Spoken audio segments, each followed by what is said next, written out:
They're very good cameras. They've been very good cameras for a long time. And the biggest problem was autofocus. correct. Yeah. But they've figured it out now. Yes. So Tell me about that. Hi, and welcome to the Your Story Studios podcast, a podcast where we talk about all things content creation. And today on the show, I'm joined by Jock, and today we are talking about your camera gear. Oh, yeah. Jock, tell me about your camera gear. Alrighty. So, we all love to talk about camera gear, right? So, our A cam is the Canon C70, which is, I guess, getting a little old now, I suppose. But it's a sort of a do-it-all kind of camera. It has an APS-C or Super 35 sensor that doesn't have any stabilization in it, but it does have internal NDs, sort of the classic sliding glass ones you see in all the Canon cameras.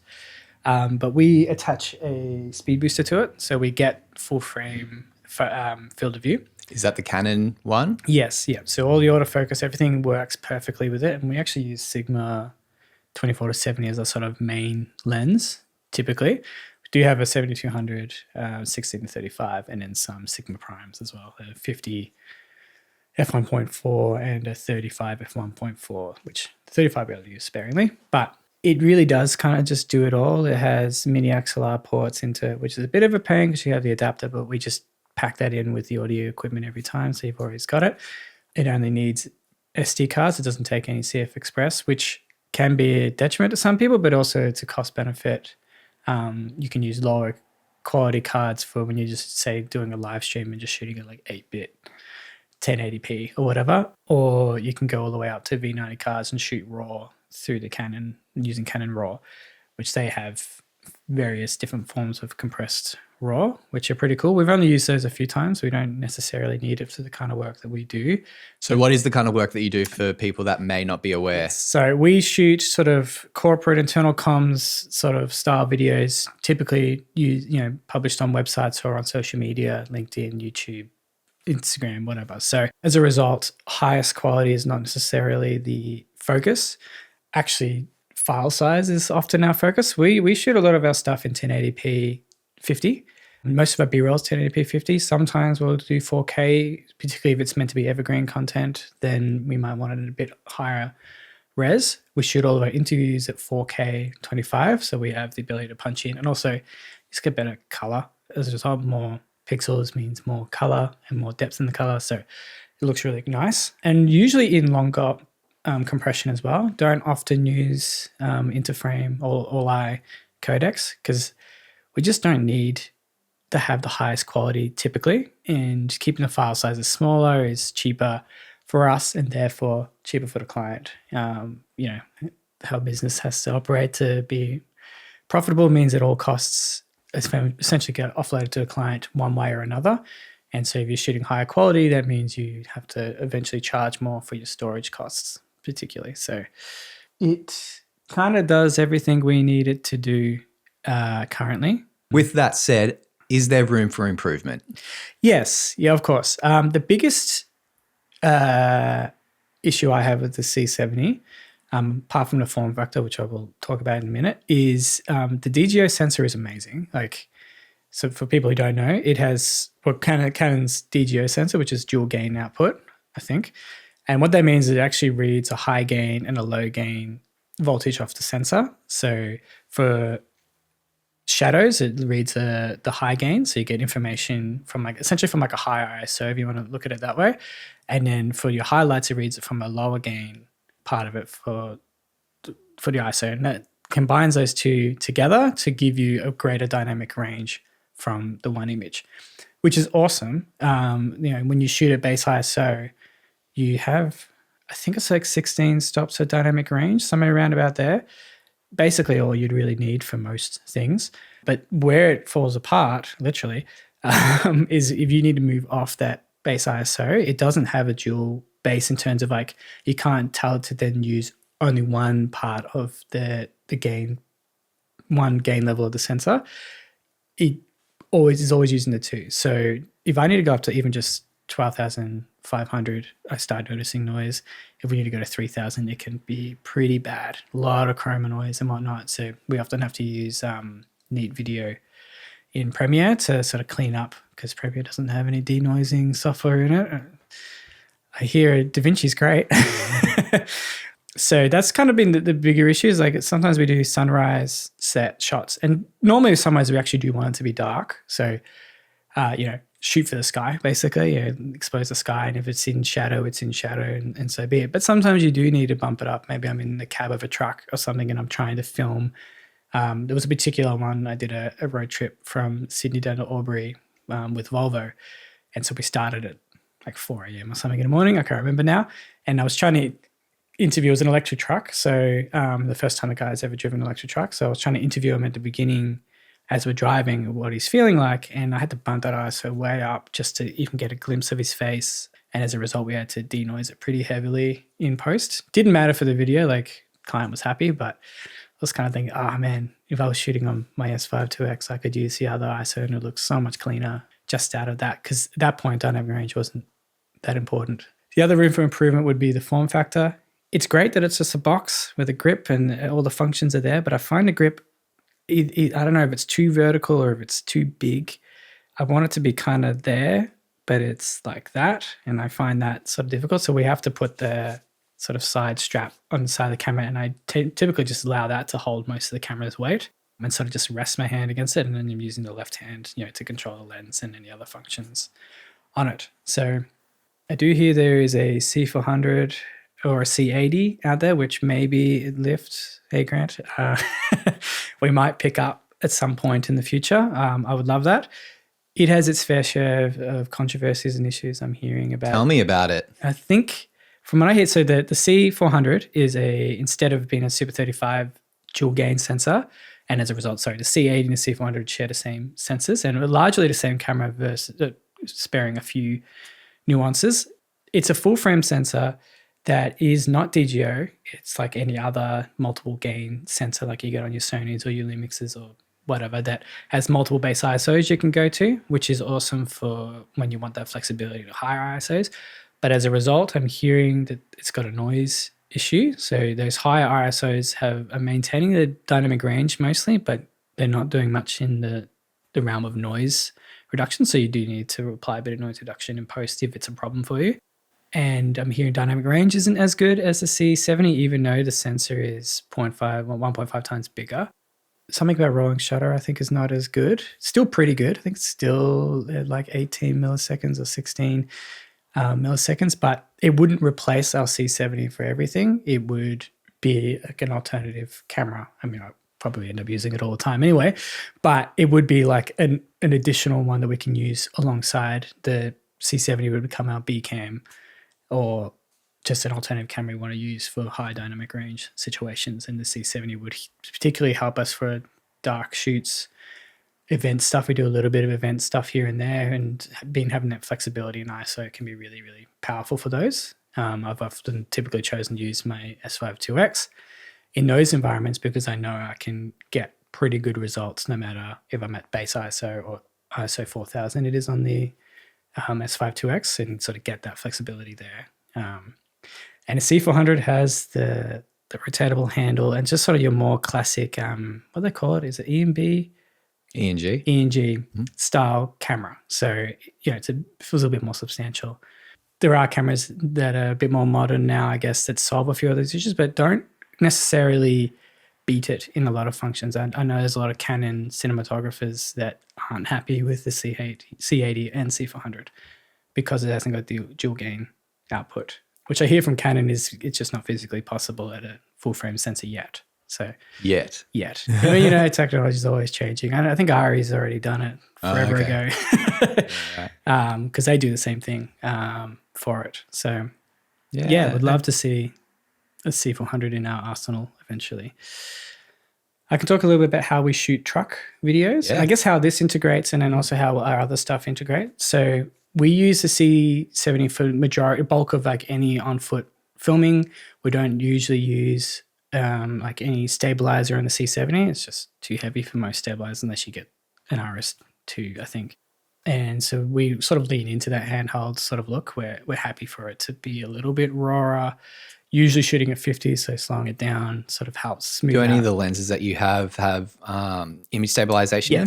Yes, that's mostly requirements. So the Sigma 24-70, we've got the HSM version, so the EF mount. The reason why we've got that is so we can use a speed booster on it. It's got an internal stabilization, image stabilization, and the other main lens we use, I'm looking over if it was able to put it in a case, is a 7200 as well, the Canon EF 7200 photography lens. Technically, it's got stabilization as well, and it does a pretty good job. It's not like having IS, although IS does include its own distortions that it can add to the video. So there's a bit of discussion there whether or not what's better and what's not. Who knows? Our prime lenses don't, and so we don't typically handhold the like 50 f1.4 that's usually for like interviews. Yeah, but it's on a tripod. Yeah, when it's on a tripod.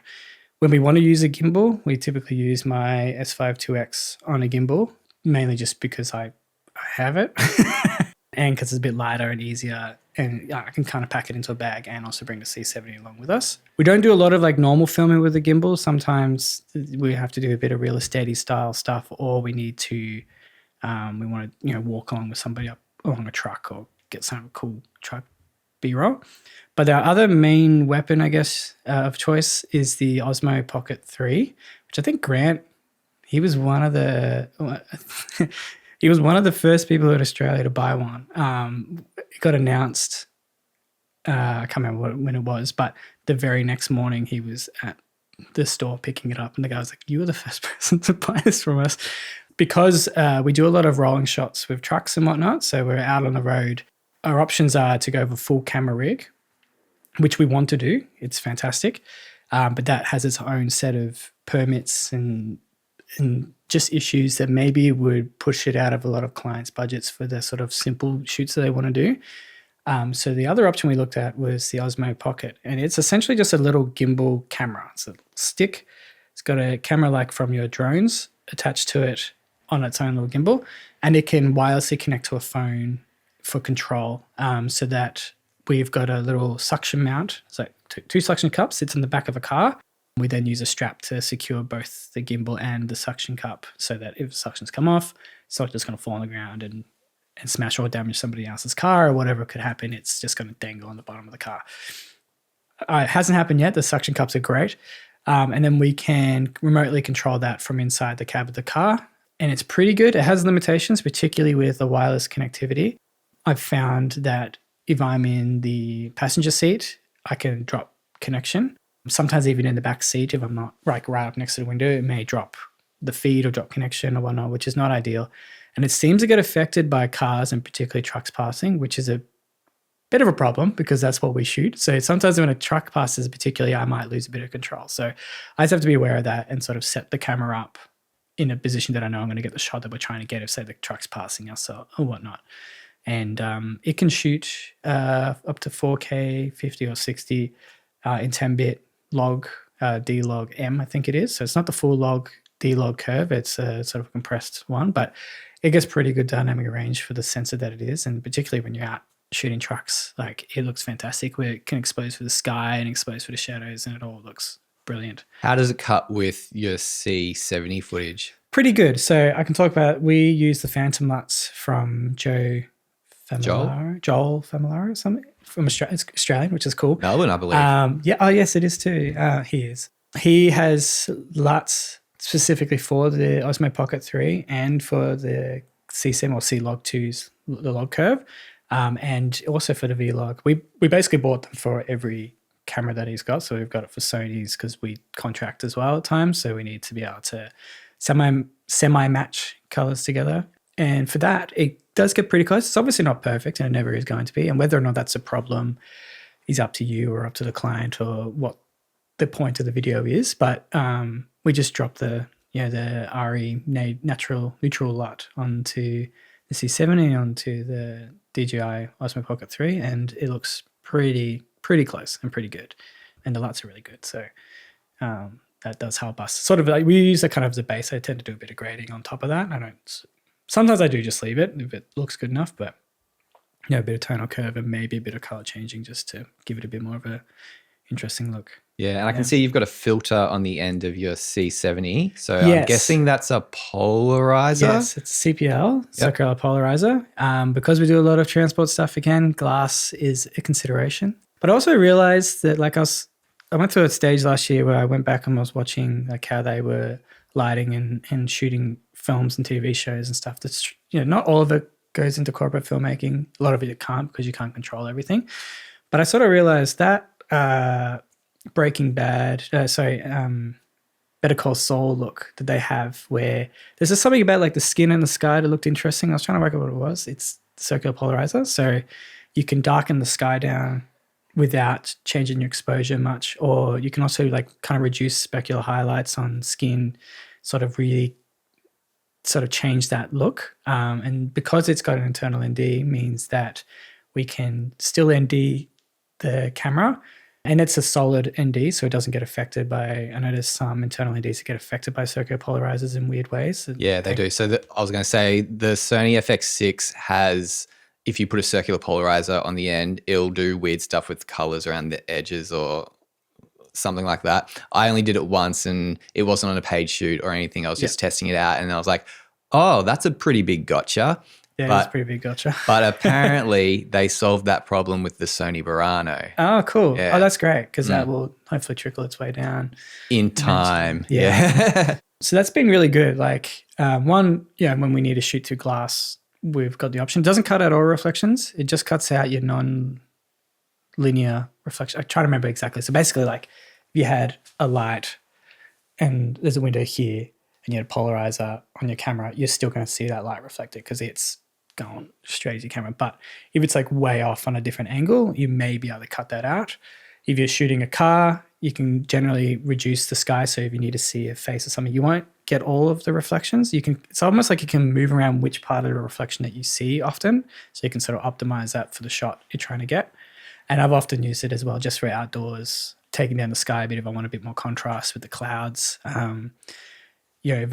Sometimes in interviews I'll have it on there as well. If I've got a light up and I'm not really liking how it's hitting the skin particularly, but I like where it's at. Sometimes I can take a bit of the edge off the highlights as well and help you sort of balance that exposure a bit. So we also just use a Shinobi 5 monitor. It's pretty bare bones, does the job. Yeah, I used to use one of those. Yeah, it doesn't it doesn't need to be the best monitor. I mean, it's pretty good color wise. Just helps setting up your frame a bit, just that slightly bigger thing. The C70 has built-in false color, which is awesome. Another thing that I wasn't using for a long time, but I've sort of started learning how to use, and it's a game changer once you understand it. It has all the the monitoring features you could ever need, waveform and peaking and all of them. One thing I would question you on with your use of the Shinobi, because you sent through some behind the scenes video and I watched through it and I saw that you're just mirroring the LCD screen from the C70 to the larger screen. I don't do that. I have a clean feed going from my FX6. So all the waveform and all that is on the smaller LCD screen. And then I have just a clean image up the top. And I find that really helpful because I don't have a waveform blocking parts of the image that could potentially be showing something that I don't want to be showing. And then also if a client looks over my shoulder, they can just see what the final image would look like. Is that something that you would do with your productions, or is that an actual reason why you've got it mirrored for your workflow? I often have it mirrored. Do you mind if I grab it? Yeah. To sort of show. I find that if I sort of stand, if I'm filming, I'm often like that. And I have to have the screen out because you do a lot of camera control through it. The C70's got a really good touch control base function. If I'm here like this is the easiest way to view the footage. I don't want to be cranking my neck down and sort of looking here. And this allows me to see everything that I could possibly want to see. Can get annoying at times, especially if you accidentally leave the Shinobi's HUD up as well. You sort of go touch to get rid of it. And touchscreen is not necessarily the most responsive. And there's a few times I'm like, just get away. And then there's a button to lock it. I don't really like the control mechanism on the Shinobi. I would prefer like a solid button. And anyway, it's mainly Switch, that. It's that I want to be able to see all critical information generally all the time when I'm shooting. I don't really care if the client sees that. Maybe it looks professional to them. I don't know. But there are times where I've had to turn the waveform off or something because the waveform sits on the right on a C7, you can't move it, which is okay. really irritating. Yeah. Even my S5IIX, I can move the waveform. I can shrink the waveform and I can move it to anywhere I want. So you do just have to turn it off if it's in the way, which can be annoying, particularly in interviews if you want to keep it up. So you can sort of be monitoring, but you've put them on the right side of the camera. That it's just going to block their face, and there's nothing you can do about it. Yeah. Normally, like I mentioned the client being able to look over your shoulder and see like a clean final image. But normally when I'm on set, I'll hand off my iPad here, which is linked up to whichever camera I'm shooting with. And then they get a clean feed that way, which is really helpful, especially when you're working with, like if you're shooting by yourself or you're shooting for yourself, you don't need a client monitor. But when you're shooting for a client and they're the ones that are okaying the video and have the final say, it's really good to have them a part of the process the whole way. So when you're shooting the footage, they can look at it and know what it's going to look like, especially if you're shooting with a log profile, and then you can add a LUT as well, just so they can kind of see what it's going to look like.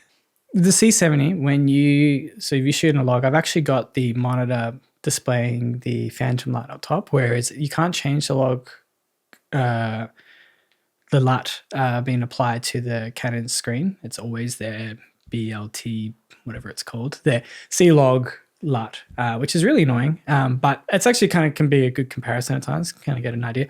But when you replay videos on the C70 over the HDMI, it doesn't apply the LUT. Right. If you're not applying it. So I think there was one time we had a contractor in Perth, and they had shot all this stuff. They were also using a C70. And they were like driving from one spot to another, and the client wanted to look at them. So he showed the client the footage, and it was all logged. And they've contacted Grant being like, oh, all the footage is like really weird looking. Like it's unusable. It's unusable. It's like, oh, no, it's okay. That's just how it looks. It will look proper when we've done it. That's how we shoot these things. And it's just like putting a LUT on the monitors fixed that for me. Like I can now show clients and not just tell them, oh, ignore the grayness. Look at this screen, this tiny one. You can look at the big one and it looks fine. But yeah, typically I have all the heads up just purely because where the monitor sits in kind of the more common handheld spot, the monitor's just in a more comfortable position there. So if I could do a clean feed, or if I could have an easy button on the Shinobi that would turn it off, I would do that, but can't right now. So yeah, yeah, something to look forward to in the future maybe.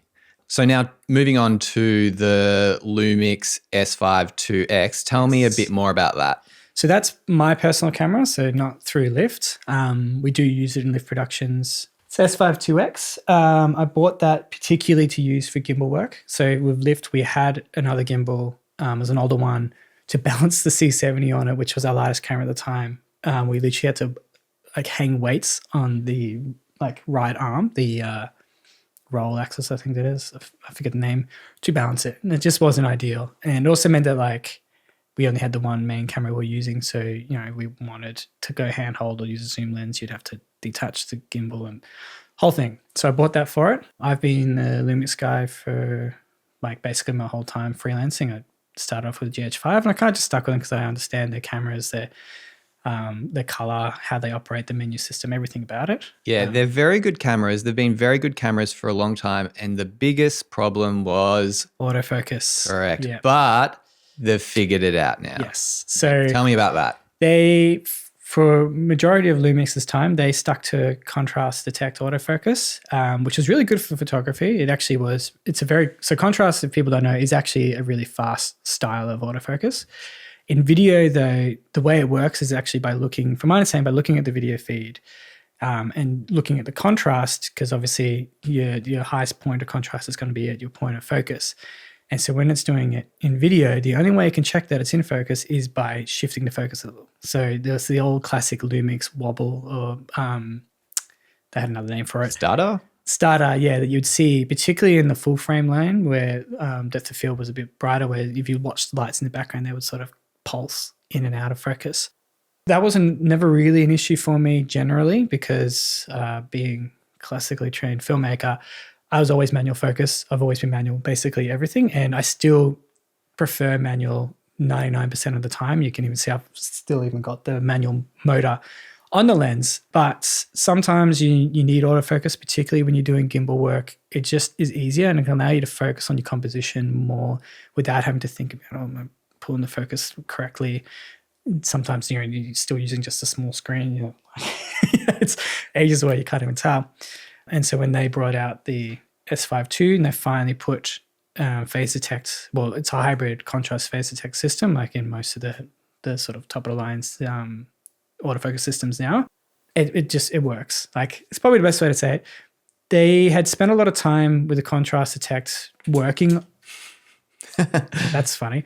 Yeah. Working on their like actual autofocus algorithms. So when they finally shifted to phase detect, it worked. Like, and yeah, it still has its issues as all autofocus systems do. Yeah, no autofocus system is 100% perfect all the time. Like, we just have to deal with that right now. Yeah. But it's a lot better than what it used to be. Yeah. I mean, I can gimbal into someone's face and gimbal back to a wide shot and it will keep it 90% of the time. If somebody walks in front of us backlighting or something, that might confuse the system a little, or it may shift, but most of the time, pretty solid. I like Lumix for their color, particularly. The V-log is it's a really easy log to sort of work with. You can just chuck on a lot generally and it'll look pretty close to what you want it to be, and then just do a bit of tweaking from there. They also have pretty good dynamic range at about 14 something stops on the S5IIX and the S5 and most of the full frame cameras. And I think it's just, like I've sort of just stuck by them. They may be faltering a bit now, but I used to like the company's ethos, just sort of like the way that they thought about their cameras and the features that they wanted to put into sort of aligned with what I wanted to do. And I should say, because I do photography, my focus at the moment, because I'm working at Lyft, that's where the video cameras are, I guess, in what I do. I'm looking for a hybrid camera. So I don't want to buy a video camera and buy a photography camera. I want to buy one that does both pretty well. And I found Lumix to be a really good middle ground. Like, their video features, not just in terms of like how it captures video, but also like their assist functions, their monitoring functions, they're sort of top of the line. They've had shutter angle for ever, which is once you move to shutter angle, it's really hard to go back to shutter speed. Yeah, I used to have a Lumix S1, Yes. and that was before I got the A7S3. And when the A7S3 came out, there was all these YouTube videos talking about how it was the perfect camera, and I got really excited about it. And I was at the time moving from Panasonic and Lumix to Sony, and I got the A7S3. And when I got the A7S3, I was like, all right, where's the waveform? There's no waveform. That can't be right. Googled it, no waveform. Okay, where's the shutter angle? There's no shutter angle. Google it, no shutter angle. Okay, I've just gone from a system that had all these things. Why hasn't Sony put it in there? Ultimately, they were things that I could live without. And the gains that I got from the A7S3, like, I do not regret getting it. It's a great camera. But there were little things like that I was like, oh, that's annoying. Yeah, and like it's even more shocking that like the GH5, I don't know if the GH4 had them, but GH5 had waveform all the way back then and had custom LUTs you can apply on the log footage. Like, these things that are coming out now for a lot of other brands, particularly Sony, that they're only kind of rolling out in the last like 5 years. Lumix had ages ago, which is, neither here nor there. They didn't have the autofocus. They didn't have the autofocus, which, was a thing that some people needed or didn't need. It's becoming more required now. And their photo function is great. It works well. How many megapixels is the S5 24. So it's more than enough for like it's more than A7S3, which is 12. But that's the thing. So like when I look at hybrid cameras, you either have generally you have a high megapixel count, which then has an effect on rolling shutter and sort of noise performance, or you have a really low megapixel count, which is great for video and brilliant for rolling shutter, but really bad for photos. So that sensor there, the 24, it's getting a bit old. It's the same sensor as the A7 III, although it's modified. It reads out faster, a little bit faster, and there's a whole bunch of stuff in there. That 24, but now it's kind of moving up to about 33-ish is where the tech's kind of going. Sort of seems to be the real good sweet spot for a good hybrid camera that's kind of going to fill both needs really well. Maybe down the line I'll pick up a more video focused camera. Maybe down the line I'll pick up a more photo focused camera. But at the moment, from what I do, and because, that side of my work is minimal compared to this side of my work, I'm not investing a huge amount of money into my own equipment, just a little bit here and there where I can. And yeah, we use I've got an RS3, works great. And there's much to say about a gimbal other than it stabilizes the footage. And Do your arms get tired really quickly? no, I mean, I've shot full day weddings with the gimbal. Yeah, it gets a bit tiring, but I guess like I've done it enough now. You know, there's something to be said about sort of trained muscles. When you do something long enough, you get a bit better at it. Same with like the C70, I can handhold that all day and generally not feel too tired. I do distinctly remember early on in lift, I was shooting an event that went all day, and I was using the C70 with the 7200. By the end of that day, I was like trying to hold a shot. And I'm like, it's completely shaking. Were you using a cine saddle or anything to At support? that point, no. So I should say that we do have a cine saddle that we often do use. They're very helpful. Australian product. I didn't know Yeah. Australian. Oh, that's Yep. great. It's good to know. So is the SAC, which is exactly the same as a cine saddle, pretty much. Different name, different look, same country. Same country, same ideas. Mm. I wasn't at that point, but we then got one, I think only a few months later after that situation. Yeah. So I'm pretty good now, but I can imagine if you're not using it often, they are pretty hefty. The S5IIX is pretty light. The gimbal's relatively light. And I typically use the Sigma 28 to 70 f2.8 instead of like a 24 to 70. I've got both. I've got the Art, which I bought when I got my S5. Bought this 28 later when I started using gimbals more often because it's such a light lens while giving the f2.8 depth of field, which is lovely. But it's light enough that you can literally focus on the gimbal without recalibrating. Sorry, not focus, zoom on the gimbal without recalibrating, which is amazing. And the barrel does extend. It's not like the 16 to 35 or whatever it is where it's internal zoom.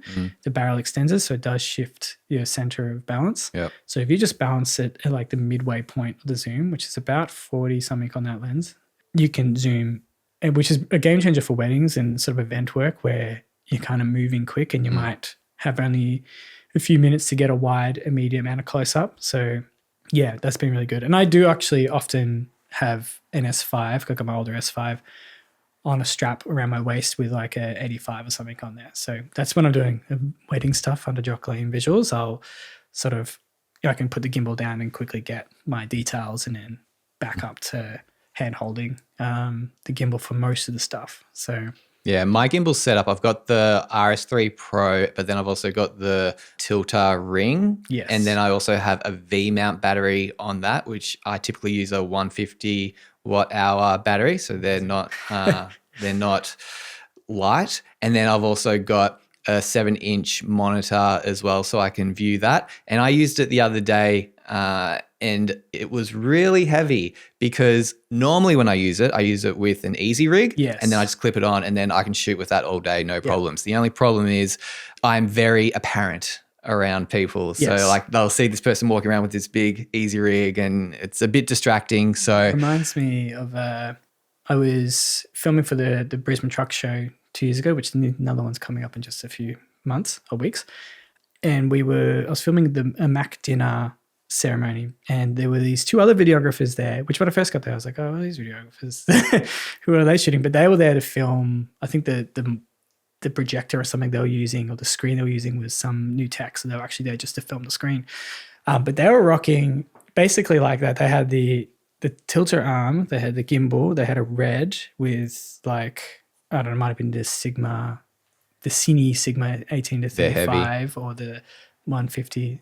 I mean, there was two of them, so maybe one was rocking the 50 or 150, and I was rocking 16 to 35 with like the easy rig, the full thing, like this massive thing. And I was just running around with my S5 shooting the whole night. And they got this, like, I'm sure the footage was just stunning. But I mean, for that, to be fair, like for that, I was there shooting it by myself in Brisbane. So I had to be pretty conscious of what gear I was taking with me. And I was there for the whole week. And so I was filming all sorts of stuff everywhere. But a lot of that stuff is also, like, particularly in event work, it's sort of endurance is an important factor. Like, you know, as you said, easy rig with that would go a long way. I would love an easy rig one day, but we just haven't really needed it for lift and for the work that we do so much, especially for like the setup time and sort of like you're kind of a little bit limited in like doorways and, and you've got to consider where it is that you're standing. Yeah, the first time I used an easy rig, I thought it was quite hard to put on.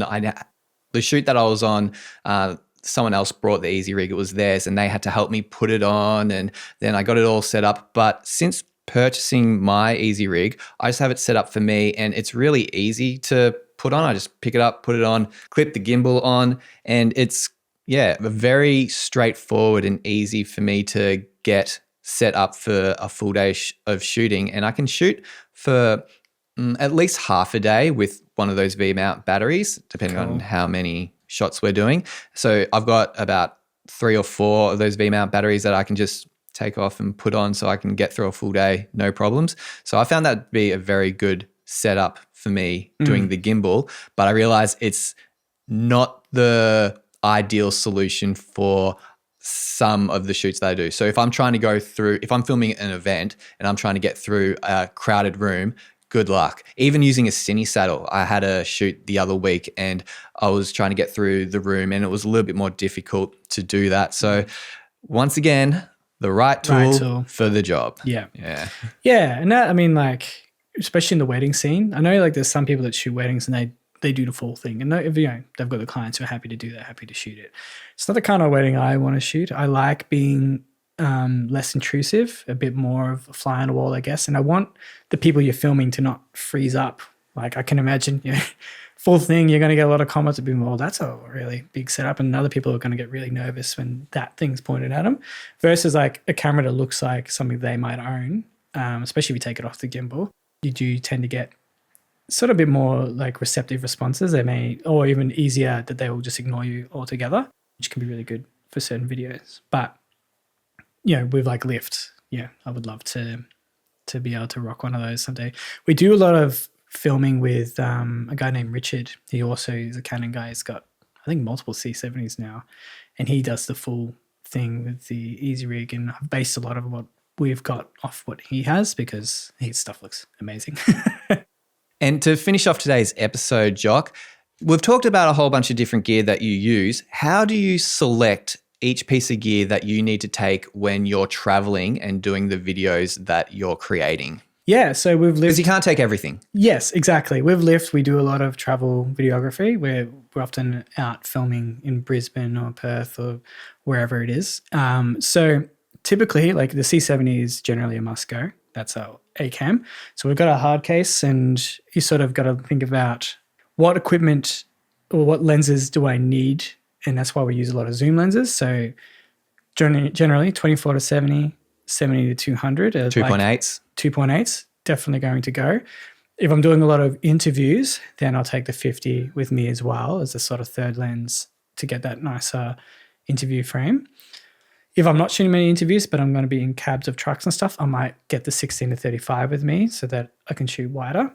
And that all goes into the Pelican Air. So that technically can go as carry-on, although it's generally going to be overweight for carry-on anyway, but it's tough, so we can send that with it. Always need a tripod typically, but if I can get away without, we use a Manfrotto, I don't know, something, it's got an ugly head. I hate that tripod. Sorry, actually no, normally when we travel, we use a Miller tripod. That's sort of like your normal, twist extend legs, which I don't like the legs, but the head is really good and it's very light. We have to be selective with our lights. So sometimes we may not pack a light if it's not going to be required. If we know we're going to be interviewing outdoors, maybe just a reflector that can fit into a bag pretty easily. Or if we do need to pack a light, it's usually going to be like an Aperture 120D. It's sort of like when you're packing to travel, you really got to weigh up how important a few things really are and what can you get away with. Like I know that I can use a 120D either to support light that already exists or as a key if I keep the interview fairly tight. So you can sort of rely on your own expertise. And because of 120, there's other factors like you might be able to fit a 300 watt light in your carry-on, but you also got to take a stand, and it's got to be a sturdy stand and a softbox, and maybe it's got a big softbox. So like a 120D we've got that like fold out aperture softbox that's tiny and really quick. It fits into everything and it can kind of get you 90% of the way there. I also like to take my backpack generally when I travel with my S5 in there. I'm always really nervous when we travel about taking only one camera. So always two. And sorry, I should say the C70 never goes in the case in checked in. I might send a case in there with some stuff, some other equipment, but generally I will take the C70 and a 24-70 and just like the very bare bones camera with me, carry on. So that way, if the luggage gets lost in transit and you're shooting the next day, we can at least shoot something. And you're not just dead in the water. And I usually bring another camera just in case, nothing's ever going to go wrong with the C70. But if something does go wrong, we can get it, and we're not shooting on our iPhone or something like that. So yeah, you really just got to like weigh up what we're filming and what can I cut out, like what's a nice to have and not a must have, and then sort of look at your weight budget in your equipment. And also like sometimes you got to not just weight budget in terms of what you can chuck on the plane, but weight budget in terms of what you can actually lug around with you. What can I get away with? So yeah.